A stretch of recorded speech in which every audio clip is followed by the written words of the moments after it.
আমি একজন প্রবাসী। এই প্রবাসের অনেক বন্ধু বান্ধবের সাথে মেলামেশা করা আছে।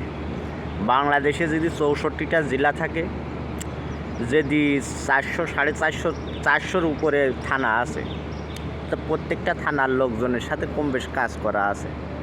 যেহেতু দীর্ঘদিন আছি, বন্ধু সারা বাংলাদেশেই আছে, কিন্তু বন্ধুর মতো বন্ধু একটাই পেয়েছিলাম,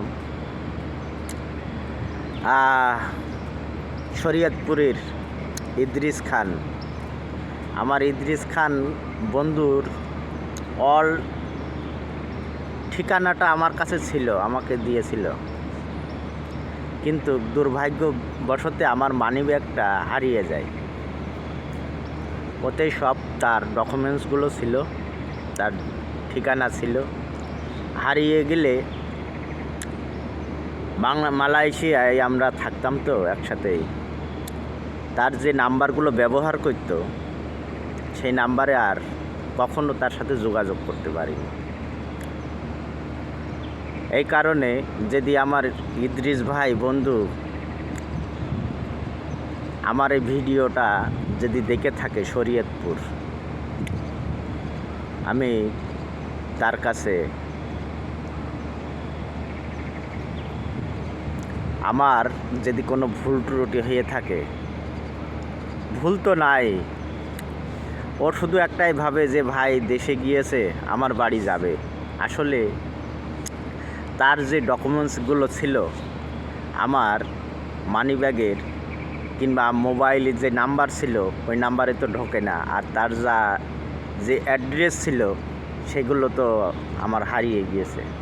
সে কিন্তু এটা জানে না, না জানার কারণে সেও অভিমান করে থাকে।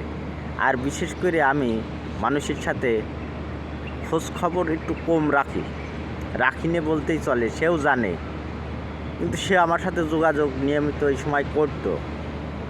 হঠাৎ করে আল্লাহ তার হয়ের দরাজ করুক, বাঁচিয়ে রাখুক, আল্লাহ যেন আমাদের দুজনার আবার দেখা করায়।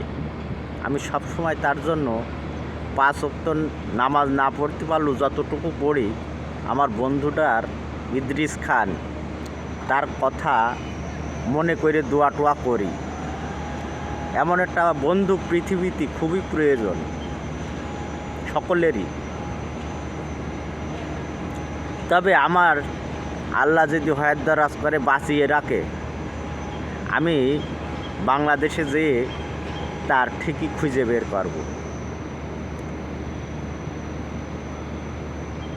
শরীয়তপুর